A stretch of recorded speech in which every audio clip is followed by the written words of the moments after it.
Hello दोस्तों, आप लोग कैसे हैं। आशा करता हूं कि आप लोग अच्छे होंगे और मस्त होंगे। आज मैं जियोग्राफी का एक टॉपिक्स लेके आया हूं, वोल्केनो यानी ज्वालामुखी। ज्वालामुखी से संबंधित जितनी भी जानकारियां हैं मैं आपको पूरा A to Z आपको बताऊंगा।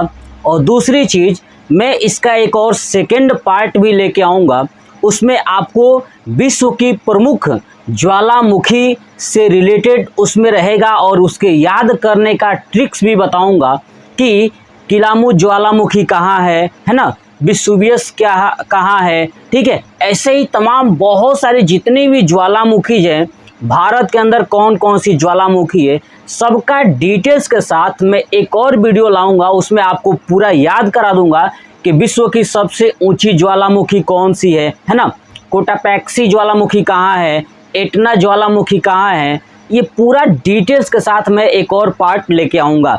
आज की वीडियो में सिर्फ ये जानेंगे कि ज्वालामुखी कहते किसे हैं और ज्वालामुखी से क्या निकलता है, जब जो मटेरियल निकलता है उसे हम क्या क्या कहते हैं, पूरा डिटेल्स के साथ समझाने वाला हूँ। ठीक है, तो मैंने बोर्ड पे लिखा नहीं है, मैं A to Z लिख के आपको चीज़ें बताऊंगा और समझाऊंगा। तो चलिए वीडियो को स्टार्ट करते हैं।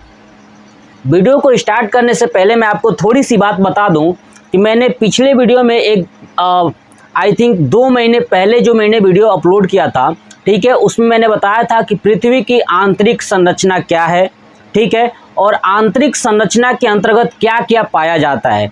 वो वीडियो अभी तक आप नहीं देखे हो ना, तो मैं उसका जो है लिंक जो है कि इस वीडियो के कमेंट में दे दूंगा, आप वहां से उस वीडियो को देख लीजिएगा तो आपको पता चल जाएगा कि ज्वालामुखी क्या होता है, या ज्वालामुखी या पृथ्वी के अंदर क्या है जो ज्वालामुखी के ऊपर लिए बाहर निकलता है। क्लियर? तो चलिए तो चलते हैं, ज्वालामुखी पढ़ते हैं। तो हमारा हेडिंग है ज्वालामुखी। क्या है? ज्वालामुखी यानी वोल्केनो।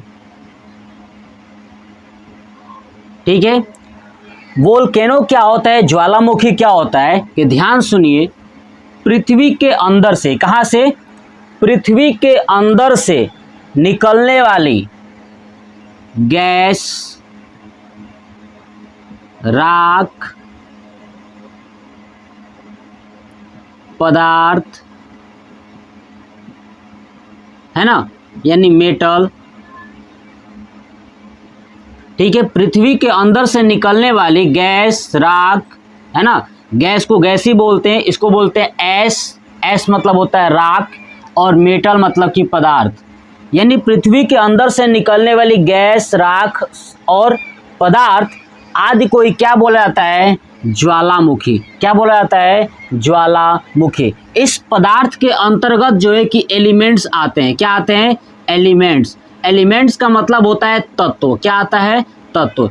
यानी पृथ्वी के अंदर से जो उपस्थित तत्व है, ठीक है, ये चीज मैं पृथ्वी की आंतरिक संरचना में बताया हूं कि कौन कौन से पृथ्वी के अंदर तत्व मौजूद है। तो वो तत्व जो है कि बाहर पिघल के बाहर निकलते हैं, तो क्या होता है, उसे हम क्या कहते हैं? ज्वालामुखी। तो आपसे पूछा जाए कि ज्वालामुखी क्या होता है, तो आप बताइएगा कि पृथ्वी के अंदर उपस्थित मेटल, गैस और राख आदि पृथ्वी के बाहर जिस माध्यम से आती है या जो आता है उसे क्या बोलते हैं? ज्वालामुखी। क्या बोलते हैं? ज्वालामुखी, जो पृथ्वी के बाहर आती है। देखिए ज्वालामुखी कैसे आता है। देखिए कि पृथ्वी, मान लीजिए कि पृथ्वी का सतह है, क्या है ये? सतह है। तो क्या होगा ना, पृथ्वी के अंदर से जो है कि मैग्मा निकलना स्टार्ट होगा। क्या होगा? पृथ्वी के अंदर एक रास्ता बना हुआ है, इस रास्ते से क्या आएगा? तो मैग्मा। अब ये मैं रास्ता ऐसे बना देता हूँ, देखिए बाहर तक ऐसे। ठीक है, देखिए अब आप देखेंगे कि ये जो है कि मैग्मा है, ये क्या है? ये जो है कि पूरी, मान लीजिए कि पूरा वोल्केनो बाहर निकला हुआ है। देखिए ये जो रास्ता दिख रहा है आपको, ये वाली रास्ता, ठीक है, देखिए पृथ्वी का अंदर है, ये क्या है? मैग्मा। ये है मैग्मा, याद रखिएगा। देखिए मैग्मा क्या है ना, कि पृथ्वी के अंदर मौजूद ये जो पदार्थ है, गैस, राख, पदार्थ, एलिमेंट्स, ये सब लिक्विड फॉर्म में है। वो क्या है? मैग्मा। क्योंकि पृथ्वी के अंदर का टेम्परेचर बहुत ज़्यादा है, जिसके कारण ये पूरा पिघला हुआ है, जिसे क्या बोलते हैं? मैग्मा। तो आप ध्यान रखिएगा कि वोल्केनो जो निकलता है बाहर, ज्वालामुखी निकलता है, जब वो पृथ्वी के अंदर होता है तो क्या बोलते हैं उसे? मैग्मा। क्या बोलते हैं? मैग्मा। देखिए अभी आप देख रहे होंगे ये रास्ता दिख रहा है, ये रास्ता है ना, इसी रास्ते से ये मैग्मा बाहर आता है, इसी रास्ते से मैग्मा बाहर आता है। तो इस रास्ते को बोलते हैं वोल्केनो होल। क्या बोलते हैं? Volcano hole. ठीक है, वोल्केनो होल। क्या बोलते हैं? वोल्केनो होल यानी ज्वालामुखी छिद्र, या और नाम दे सकते हैं इसका, ठीक है, वेंट। क्या बोलते हैं? वेंट। यानी होल बोलिए, वेंट बोलिए, क्रेटा बोलिए, ये जो शब्द है ये सब इसी के लिए प्रयोग किया जाता है। ये क्या है? ठीक है, तो इसी माध्यम से कहाँ निकलेगा? बाहर। तो देखिए जब मैग्मा पृथ्वी के अंदर होता है, अब पृथ्वी के अंदर जिस रास्ते से ये बाहर आता है, ध्यान सुनिए, जिस रास्ते से बाहर आता है उस रास्ते को क्या बोलते हैं? वोल्केनो होल या ज्वालामुखी छिद्र। अब ये देखिए बाहर आया, बाहर आने के बाद ये पृथ्वी पर आ गया। क्या हो गया? पृथ्वी पर। तो जैसे ये बाहर आएगा उसका नाम अलग हो जाएगा, लावा। क्या हो जाएगा? लावा। यानी क्या बोलेंगे उसको? लावा। देखिए अब पृथ्वी के अंदर क्या था, तो मैंने आंतरिक संरचना जब पढ़ाया है ना पृथ्वी में, तो वहां पे बताया है कि इसके अंदर जो है कि मेंटल होता है। क्या होता है? मेंटल। और मेंटल जो है कि यही मैग्मा के रूप में जब लिक्विड फॉर्म में कन्वर्ट हो जाता है मेंटल, वहां से ये मैग्मा बाहर आना स्टार्ट होता है। जब ये मैग्मा बाहर आता है, अब बाहर आने के बाद पृथ्वी के ऊपर आता है, ठीक है, और ठंडा होता है, तो ठंडा होने के बाद लावा बनाता है। क्या बनाता है? लावा बना लेता है। क्लियर? तो आपको समझ में आ गया ना कि ये मैग्मा कहाँ पर उपस्थित है? तो पृथ्वी के मेंटल वाले भाग में। ठीक है, और ये पृथ्वी के मेंटल वाले भाग में वैसे कहाँ से आता है? तो एस्थेनोस्फीयर से। कहाँ से आता है? एस्थेनोस्फीयर से। एस्थेनोस्फीयर से। याद रखिएगा कि जो मैग्मा है या ज्वालामुखी है पृथ्वी के किस भाग से आता है? तो मेंटल के एस्थेनोस्फीयर से। कहाँ से? मेंटल के एस्थेनोस्फीयर से।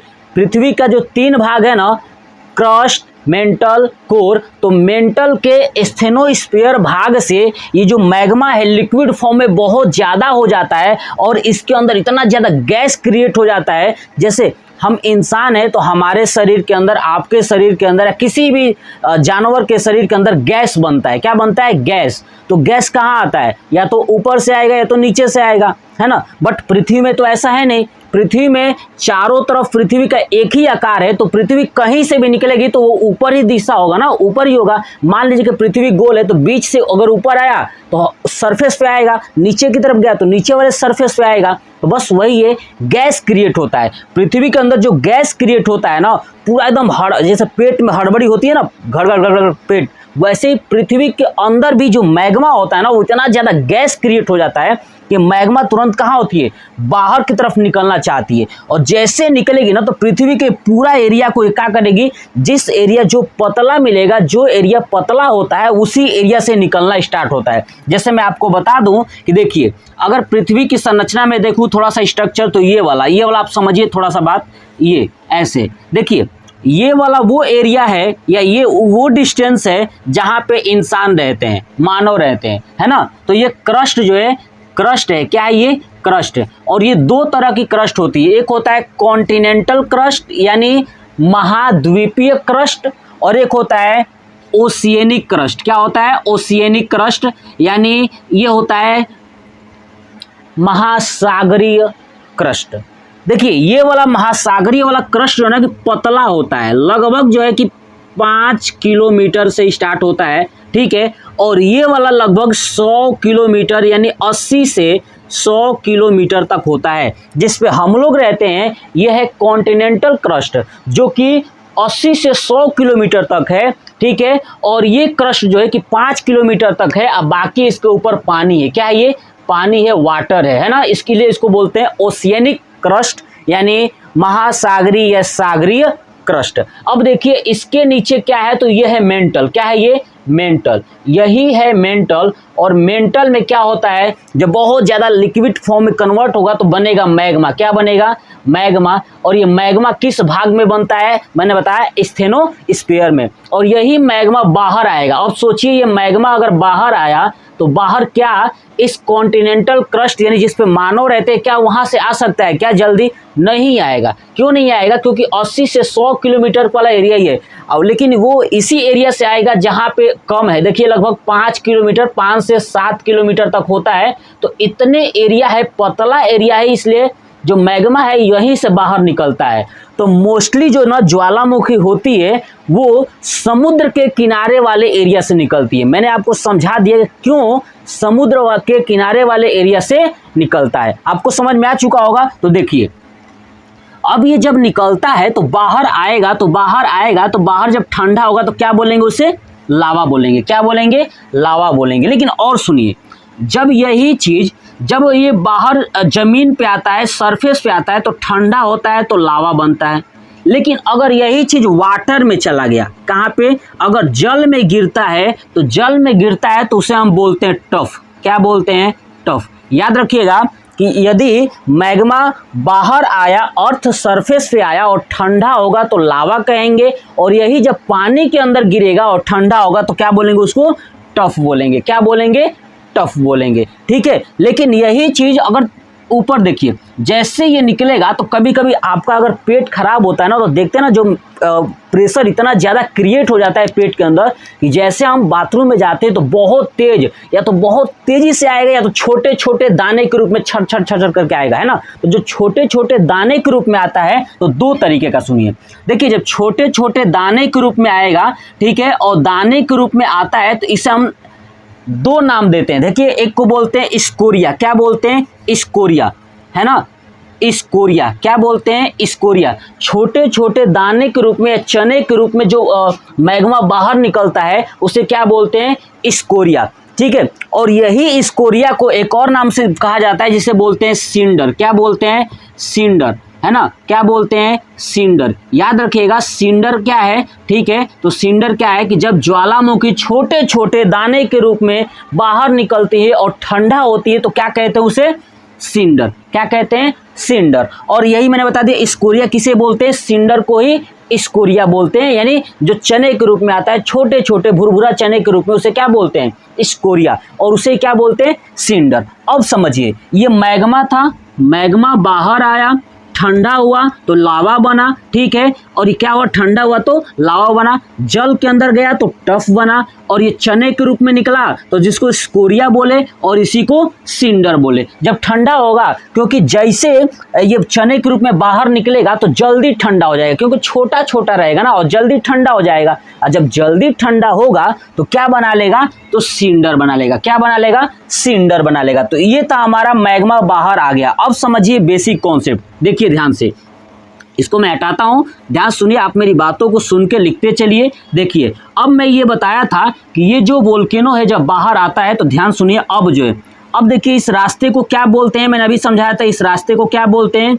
वोल्केनो होल या वेंट। लेकिन देखिए यही रास्ता धीरे धीरे और चौड़ा हो जाता है। क्या होता है? रास्ता धीरे धीरे चौड़ा होने लगता है। देखिए पहले इतना था, अब जो है कि इतना चौड़ा हो गया। तो ध्यान सुनिए, जब यही रास्ता धीरे धीरे चौड़ा होने लगता है उसे हम बोलते हैं क्रेटर। क्या बोलते हैं? क्रेटर। और ये चौड़ा कहाँ होता है? तो ऊपरी वाले हिस्से पर, ये जहाँ है ना ऐसे, ये वाला जहाँ से वोल्केनो निकल रहा है ये चौड़ा हो जाता है, जिसे हम बोलते हैं क्रेटर। क्या बोलते हैं? क्रेटर। तो याद रखिएगा क्रेटर क्या होता है कि जब जो होल है ना, वोल्केनिक होल है, वो धीरे धीरे जब चौड़ा होती है तो क्या बनता है? क्रेटर। यही चौड़ा और ज्यादा, यही क्रेटर और चौड़ा हो जाएगा। देखिए क्रेटर जो है कि कीप देखे ना, कीप जैसे पहले केरोसिन तेल मिलता था तो उसको दिए में, डिबरी में भरा जाता तो आती थी, क्या बोलते थे उसको, टीप टाइप का होता था, है ना। ऐसे आपने देखा होगा, ऐसे। ठीक है। ये वाला ऐसे आपने देखा होगा, ये कीप। ठीक है। ये आपने देखा होगा कीप होता था, इसमें रस्सी बंधी होती थी। ठीक है। ये कीप जो तेल डालने के लिए होता था। देखिए ये जब ये आकार का जब हो जाएगा, ये ऊपर का, देखिए यहाँ से वोल्केनो आया, देखिए यहाँ से वोल्केनो आया, और जब ये कीप के आकार का हो जाता था तो इसे क्या बोलते थे? क्रेटर। क्या बोलते थे? क्रेटर। ठीक है। क्या बोलते हैं? क्रेटर। और यही क्रेटर और चौड़ा हो जाता है, और चौड़ा हो जाता है, मतलब ऐसे और चौड़ा हो जाएगा, और चौड़ा। ठीक है। ध्यान सुनिए, इसको बोलेंगे कालडेरा। क्या बोलेंगे? कालडेरा। क्या बोलेंगे? कालडेरा। ठीक है। कालडेरा बोलते हैं। क्या बोलते हैं? कालडेरा। जब यही कीप और चौड़ा हो जाएगा तो क्या बोलेंगे? कालडेरा। अब यही सुनिए, ये जो कालडेरा है यानी जब लाखों साल या हजारों साल बाद जो है कि जब इस यहाँ से वोल्केनो नहीं निकलेगी, ज्वालामुखी नहीं निकलेगी, तो ये कालडेरा में पानी भर जाता है। क्या भर जाता है? पानी भर जाता है, जिसे हम कालडेरा झील भी बोलते हैं, कालडेरा लेक यानी कालडेरा झील भी बोलते हैं। आ रहा समझ में ना? इसे क्या बोलते हैं? कालडेरा झील या कालडेरा लेक बोलते हैं। आगे समझ में देखिए, तो ये चीज थी कि ज्वालामुखी क्या है, ज्वालामुखी कहाँ से निकलता है, किस पार्ट को क्या नाम देते हैं, मैंने पूरा डिटेल्स के साथ आपको समझाया। ठीक है, तो आप जरूर बताइएगा कि आपको ये वीडियो कैसा लगा। अब समझते हैं कि ज्वालामुखी कितने प्रकार की होती हैं, है ना? ज्वालामुखी कितने प्रकार की होती हैं, और ये भी जानेंगे कि ज्वालामुखी में क्या क्या चीजें निकलती हैं। तो देखिए, जब ये ज्वालामुखी निकलता है ना, तो एक देश है इंडोनेशिया, है ना? इंडोनेशिया, इंडोनेशिया जो है, ठीक है, इंडोनेशिया देश में, ठीक है, लगभग ज़्यादा ज्वालामुखी निकलती है, लगभग 30 के आसपास, 27, 28 के आसपास जो है कि लगभग, देखिए ज्वालामुखी तो बहुत सारे निकलती है, लेकिन मेन जो है कि 27-28 ज्वालामुखी जो है इंडोनेशिया में है। मोस्टली सबसे ज़्यादा निकलने वाला जो ज्वालामुखी है ना, वो इंडोनेशिया देश में ही निकलता है। तो इस ज्वालामुखी में ना क्या होता है? जिप्सम पाया जाता है। क्या पाया जाता है? जिप्सम। क्या पाया जाता है? जिप्सम। इस ज्वालामुखी में निकलने वाला जो पदार्थ है जिप्सम, तो सबसे ज़्यादा जो जिप्सम निकालता है देश है वो है इंडोनेशिया। क्यों इंडोनेशिया निकालेगा? क्योंकि सबसे ज़्यादा वोल्केनो इंडोनेशिया में पाया जाता है, इसलिए जिप्सम भी कहाँ निकलता है? इंडोनेशिया। अब आपको मैंने बता चुका है कि क्यों इंडोनेशिया में ज़्यादा निकलेगा। क्यों? क्योंकि ये समुद्र के किनारे है, और समुद्र के किनारे लगभग 5 से 6 किलोमीटर, मतलब 7 किलोमीटर का एरिया होता है, और क्रस्ट वाला जो हम लोग रहते हैं वो लगभग 80 से 100 किलोमीटर वाला एरिया है, तो वहाँ पे कम निकलता है। क्यों नहीं निकलेगा? क्यों नहीं निकलेगा? क्योंकि ये मोटा परत पड़ जाता है, और नीचे से गैस मोटे एरिया को धक्का नहीं दे पाती है, जबकि पतले वाले एरिया को जहाँ पानी है वहाँ पे धक्का दे देती है, तो वहाँ से जल्दी निकल जाता है। ठीक है, और वो वहाँ पे क्या बन जाती है? ज्वालामुखी। तो सबसे ज़्यादा ज्वालामुखी जो है, मैं बात करूँ पैसिफिक, यानी पैसिफिक ओशियन के आता है, पैसिफिक ओशियन के चारों तरफ आता है। क्या आता है? पैसिफिक ओशियन के चारों तरफ आता है, जिसे मैंने आपको समझाया था पैसिफिक रिंग ऑफ फायर कहते हैं। क्या कहते हैं? पैसिफिक रिंग ऑफ फायर कहते हैं, यानी प्रशांत महासागर में आग का गोला जो होता है ना, आग की गोला की तरह लपटें दिखाई देती हैं, पैसिफिक रिंग ऑफ फायर कहते हैं। मैंने आपको भूकंप वाले चैप्टर में ये चीज़ें समझाया था। क्लियर? तो देखिए, तो ये तक क्या चीज़ कि वोल्केनो निकली यहाँ इंडोनेशिया में, तो इंडोनेशिया में सबसे ज़्यादा वोल्केनो निकलती है, जिसमें क्या मिलता है हमको? जिप्सम मिलता है, और जिप्सम का आपको पता है ये सीमेंट बनाया जाता है। क्लियर? तो पूछा जाए कि जिप्सम किस देश में सबसे ज़्यादा निकलता है, तो इंडोनेशिया में। जिप्सम कहाँ से निकलता है? तो ज्वालामुखी से। क्लियर? और ज्वालामुखी सबसे ज़्यादा किस सागर में आता है? तो प्रशांत महासागर में। इसीलिए प्रशांत महासागर के चारों तरफ इतना ज्वालामुखी निकलता है, जिसके कारण प्रशांत महासागर को आग का गोला भी कहा जाता है, यानी पैसिफिक रिंग ऑफ फायर। अरे समझ में ना? आग का गोला कहा जाता है। अब देखिए नेक्स्ट चीज़, अब जानते हैं कि ज्वालामुखी कितने प्रकार की होती हैं। तो देखिए, मैं आपको बताऊं कि ज्वालामुखी जो है कि 3 प्रकार की होती हैं। कितने प्रकार की? 3 प्रकार की होती हैं, यानी ज्वालामुखी को आपको समझ में आ गया कि ज्वालामुखी 3 प्रकार की होती हैं। पहला, सक्रिय ज्वालामुखी। क्या होता है? सक्रिय ज्वालामुखी, है ना? पहला है सक्रिय ज्वालामुखी। दूसरा प्रसुप्त ज्वालामुखी। ठीक है। तीसरा है मृत ज्वालामुखी, या इसी का एक और नाम दे दूं, शांत ज्वालामुखी। ठीक है, यानी एक्टिव वोल्केनो, डोरमेंट वोल्केनो। ठीक है, और नेक्स्ट आता है डेड वोल्केनो। ठीक है, यानी मृत ज्वालामुखी या शांत ज्वालामुखी, एक्टिव, डोरमेंट या डेड। 3 नाम हो गया, एक्टिव, डोरमेंट और डेड। एक्टिव का मतलब सक्रिय ज्वालामुखी, डोरमेंट का मतलब प्रसुप्त ज्वालामुखी और डेड का मतलब मृत ज्वालामुखी। ये 3 प्रकार की ज्वालामुखी होती है। ठीक है, अब 3 प्रकार की ज्वालामुखी जो होती है ना, एक एक का डिफिनीशन मैं आपको समझाता हूं और आप याद करिएगा। नाम में ही छुपा हुआ है डिफिनीशन। देखिए, नाम है सक्रिय ज्वालामुखी यानी एक्टिव, यानी ऐसी ज्वालामुखी जो हमेशा निकलता रहता है, वो सब क्या है? सक्रिय ज्वालामुखी। जो हमेशा निकलता रहता है, प्रत्येक दिन निकलता रहता है, वो सभी सक्रिय ज्वालामुखी है। इनकी पहचान यही है कि हमेशा इसमें लावा निकलता दिखेगा, आपको लावा निकलता दिखेगा, वो सब सक्रिय ज्वालामुखी में आते हैं। दूसरा आता है प्रसुप्त ज्वालामुखी।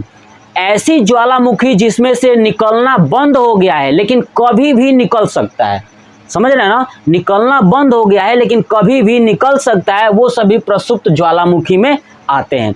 जैसे मैं एक एग्जाम्पल के तौर पे मैं आपको बताऊं कि प्रसुप्त ज्वालामुखी की पहचान कैसे होती है, तो देखिए, ऐसे जगह जहां से हमेशा पृथ्वी के अंदर से धुआं टाइप का निकलता रहेगा, तो जब से धुआं टाइप का निकलता रहेगा ना, तो कभी भी ये संकेत देता है कि भले ही मैं आज ज्वालामुखी नहीं निकाल पा रहा हूं, लेकिन अगर धुआं निकल रहा है तो कभी भी मैं यहां से ज्वालामुखी निकाल सकता हूं या निकल सकता हूं, मतलब कि प्रसुप्त ज्वालामुखी कहलाता है। आ रहा समझ में ना? प्रसुप्त ज्वालामुखी वह ज्वालामुखी होता है जहां पे कभी ज्वालामुखी नहीं आती है लेकिन अचानक से कभी भी आ सकती है, वैसे जगह को क्या बोलते हैं? प्रसुप्त ज्वालामुखी, या उस ज्वालामुखी को बोलते हैं प्रसुप्त ज्वालामुखी। नेक्स्ट है मृत ज्वालामुखी यानी शांत ज्वालामुखी। ऐसे ज्वालामुखी जो अब कभी नहीं निकलने वाला, हमेशा के लिए डेड हो चुका है, मृत हो चुका है, जो कभी अब नहीं निकलेगा, ठीक है, वो क्या कहलाएगा? मृत ज्वालामुखी यानी शांत ज्वालामुखी, जिसमें अब वोल्केनो नहीं निकलता है, यानी अब जो है कि मेटल वगैरह नहीं निकलती है। अब मैं बात करूं कि वोल्केनो के अंदर जो है कि देखिए, ये 3 तरह का जो मैंने आपको समझाया, सक्रिय, प्रसुप्त, है ना, और मृत ज्वालामुखी, मैंने आपको समझा दिया कि क्या कहलाती है, किसे कहते हैं। अब समझते हैं कि जो ज्वालामुखी निकलता है उसमें से क्या क्या निकलती है, कौन कौन सी गैसें निकलती हैं। तो देखिए, गैस की मैं बात करूं तो आप गैस का नाम याद रखिएगा। 2-3 चीज़ें आपको मैं समझा दूं, वो चीज़ें याद रखना है। पहला, कार्बन डाइऑक्साइड। क्या निकलता है? Carbon dioxide. दूसरा निकलता है सल्फर डाइऑक्साइड। क्या निकलता है? Sulphur dioxide. तीसरा निकलता है जल वाष्प, है ना, वाटर वेपर, है ना, वाटर वेपर निकलता है, ठीक है।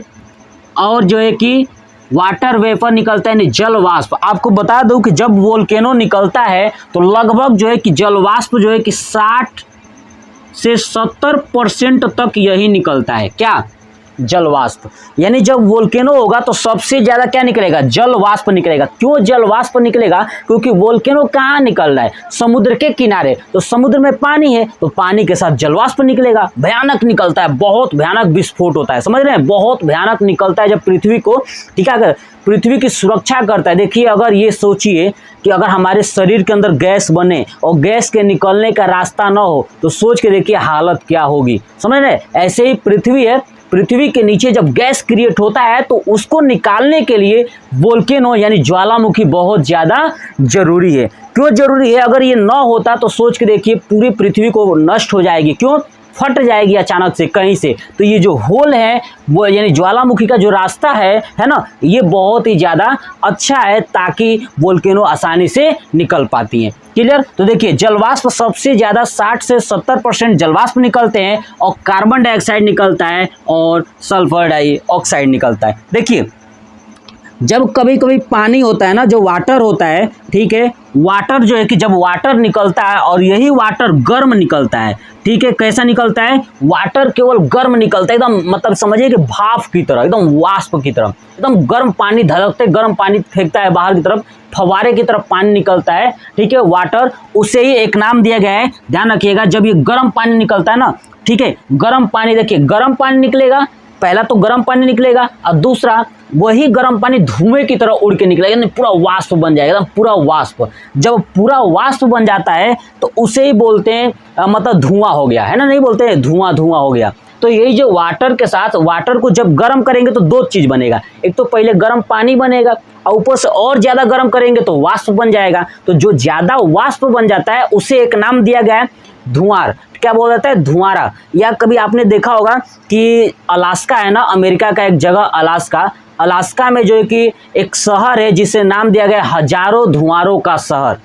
ठीक है, या हजारों धुआरों वाला शहर कहाँ पे है? तो अलास्का में। तो आपसे पूछा जाए, बताइएगा हजारों धुआरों का शहर क्यों कहा जाता है? क्योंकि वहाँ पे 1000 जगह ऐसा है जहाँ पे ये गैस क्रिएट होती है, पानी और वाटर मिल के पूरा गैस है ना, बहुत ज़्यादा गैस क्रिएट हो जाता है, धुएं की तरह वो निकलता है। ठीक है, वाष्प जो है कि धुएं की तरह निकलता है, इसलिए कहा जाता है अलास्का को हजारों धुआरों का शहर। क्लियर? तो ये चीज़ आपको समझ में आएगा। दूसरा चीज़, जब वाटर गर्म, मतलब गर्म पानी निकलेगा, अगर देखिए जब धुआं धुआं बन के गैस बन के निकलेगा तो क्या बोलेंगे? हजारों धुआरों का शहर। ठीक है, लेकिन अगर यही पानी केवल गर्म पानी निकले, क्या निकले? गर्म पानी निकले, तो इसे बोलेंगे, एक नाम दिया गया है गीजर। क्या बोलते हैं?